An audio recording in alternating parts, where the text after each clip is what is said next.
Hello, my name is Omni Essuero. I am in M144 Calculus 1, and my section time is 8:30 a.m. on Tuesdays and Thursdays. Alright, so the first problem we're going to work on is problem 2. And basically the background we got behind this was that my friend Erica is teaching her daughter how to serve in tennis, and the height of the tennis ball makes a good question for this in-class exam. Her daughter tosses the tennis ball up with a velocity of 46 feet per second, which could be our initial velocity if we need it. So we could call this V naught.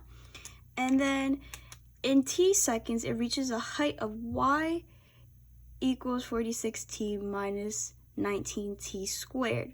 So we're going to renote, if we're looking for the height, this is going to be our equation for that. So for the first question, it is asking for the time periods between t equals 2, which is our initial time, and lasting each of the following durations, which are these 4 durations right here. What is the tennis ball's average velocity for each duration? Give answers accurate to at least 3 decimal places, show all calculations. So now we know that they are giving us the height and different. Okay, now we know that they gave us height, which is basically y equals 46t minus 19t squared. So we know this equation is going to come in handy for our average velocity. So you must be wondering, how do I find average velocity? Well, first let's talk about each of the durations that we're going to have to find. We're going to have to find 4 durations. So in the problem, they gave us that t equals 2. So what we are going to do now is, this is going to be our initial time. So we'll call this the initial. So basically, our 4 durations are 100 of a second, 5 thousandths of a second, 2 thousandths of a second, and 1 thousandth of a second. So we are going to find the durations within these 4, we're going to find the average velocity within these 4 durations. So with these 4 durations, we got to make sure that we are starting at t equals 2 and not at 0. So make sure that 0 is not in our equation. It is 2 that we're starting off, because that is where they're beginning our period. So using that, we will know that this will add on to 2 with all of our calculations. So basically, to find average velocity, we are going to take the height of whatever duration we get, adding on to this, of course. So we're going to call it t2 minus our actual t, which is what they give here. And then we'll subtract t2 minus t here. And that will give us our average velocity. So using that, we're going to actually try one out.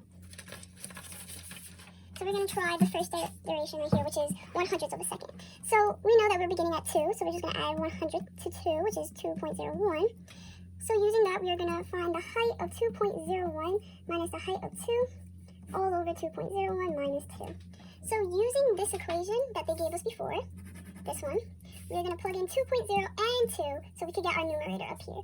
So we're just going to, so this is going to give us 46, parentheses, so we don't get confused, minus 19, and then we're taking this by the power 2. And then remember, we still have this, so we're going to take 46 minus 2 minus 19 to multiply by 2 to the power 2, and all over 0.01, as 2.01 minus 2 gives you 0.01. So this top is going to equal 15.969, oh, another 9 here, 81, minus 16 all over 0.01. Actually, so sorry about that. I'm reading my calculator wrong. It's 15.6981 minus 16, and that's going to give you negative 30.190. So what we did here was that we took h of 2.01 and then subtracted that by h of 2, which was this whole thing right here. Ended up getting 15.6981, subtracted that by 16, where we got from here. This came from here, and this came from here. And then we divided it by 2.01 by minus 0, and that's how we got this for the average velocity, which will be feet per second.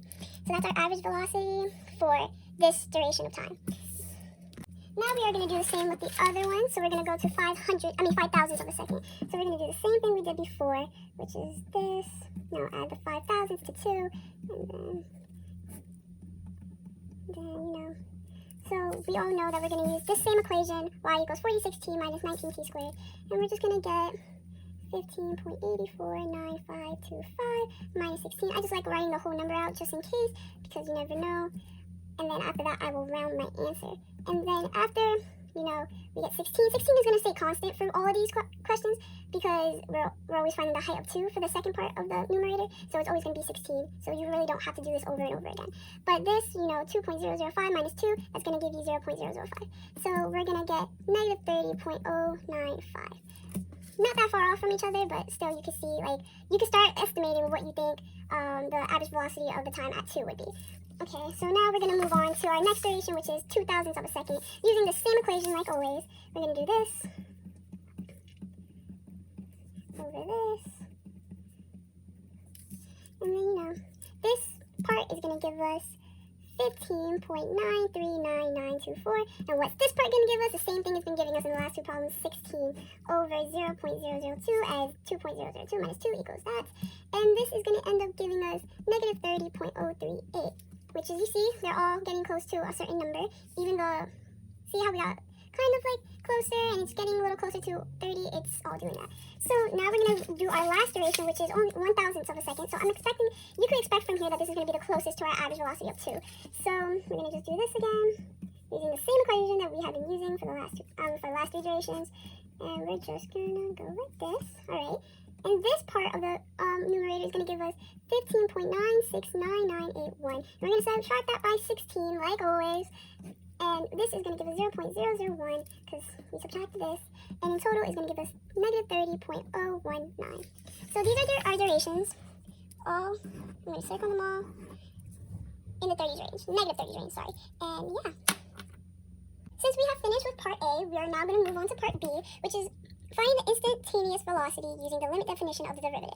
So, okay, so the limit definition of derivative for instantaneous velocity is this equation given to us. 1 second, so many papers. This right here. I know that looks really confusing, but we're going to figure out how to use this. But they give us that A equals 2, almost like how it was in the last problem, but this time we're using the limit definition of derivative. I cannot speak. Okay, so we always know that the equation they give us is always going to come into play, which is the same equation that we were using for height before, which is y equals 46t minus 19t squared. So we're always going to use this. This is so important for our two problems here. So now we're going to have to plug this in to the equation that of the limit definition of the derivative, which is the limit of h going to 0 is f of a plus h minus f of a all over h. So you might be confused with what this is right now, but I will explain it. So this equation that we have up here, all the t's are going to equal a plus h. Just trust me. And then we all know that a equals 2 based on what they gave us here. So we are pretty set right now. So I'm going to show you how we plug this into this equation. To plug this into here, or vice versa, we're going to basically take the limit of h going to 0. And since this is f of a plus h, we're going to do 46 of a plus h, since we're making a plus h be t in this instance, and then subtract 19 a plus h squared, since t was squared here. So this is just one part of the numerator because we still have this part. So we're just going to plug in 2 into the equation, so it can just make it easier, clean it up a little bit for us. So plugging in 2 into this equation is going to be 92 minus 19 times 4. 19 times 4 is 40, and then 76. So it's going to give us 16. And all over h. So we could try direct sub at this point, but I'm going to be honest with you, direct sub is going to lead our denominator to go to 0, and we do not want that. So we can't really work with direct sub right now, because it's not going to work. So what are we going to do with this so we don't end up with a denominator of 0? What we are going to do is we're going to have this, we're going to try to factor this out. So basically, since this is basically being put by the power of 2, we are going to FOIL it, if you guys know what that means. So basically, you know, a plus h times a plus h is a squared plus ah plus h2. But to make this easier, because this is complicated, if we just keep with all these numbers, we're going to plug in 2 to all of these spaces right here. So this is going to become a 2, and this is going to become a 2. So this instead is going to be 2 plus h times 2 plus h. So that will make it easier for us. So that is going to give us basically this. So we're good there now. So now we're going to just write it out easier. And just mind this because it's a little messy here. There we go. Just cover that up. Use this side. So now we are going to do 46. Actually, no, because that's a 2 now. So we're going to do 92 plus 46h minus, which is this equation here. So we're going to plug in this equation here. 19h plus 76h plus 76 all minus by 16 all over h. Well, you're still probably thinking, if I still put a 0 there, it's still going to be 0 in the denominator. Just wait on it. So basically now we have this new equation here. We find that 92 is here, and this is supposed to be a negative 76 due to the fact that 19 is negative, so this is also supposed to be negative. 19 is negative up here. So basically what we're supposed to do is 92 plus 46h minus 19h minus 76h minus negative 92, which is, this is going to cancel out. And then we get the limit of h going to 0 is negative 30, combine like terms, minus negative 19, subtracting 19h squared over h. So we get the limit of h going to 0 equals negative 30 minus 19h, because this cancels out, which is making it 1. And this goes to 0, so our limit of h going to 0 equals negative 30. So sorry. So that equals negative 30 due to all that. So I'll explain it again. So we got from here to here. We factored this out, made it 4 plus 4h plus h squared. This came from multiplying by 2, then multiplying by h, and this is from multiplying 19 from this right here. And then we found out that the 92 and the 76 minus negative 76 minus 16 cancel out. And then we combine like terms here to get negative 30h minus 19h squared. The h cancels out. This brings 1h down, so that goes to 0. And we get the limit of h going to 0 equals negative 30. So that is our instantaneous velocity. Yeah, I know you're forgetting the feet per second. There we go.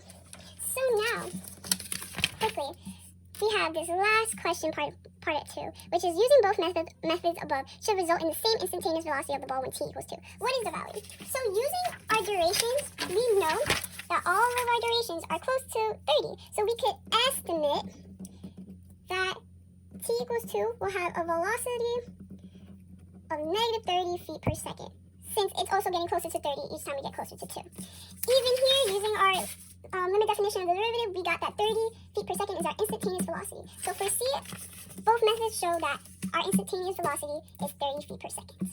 This is M144, and thank you for listening.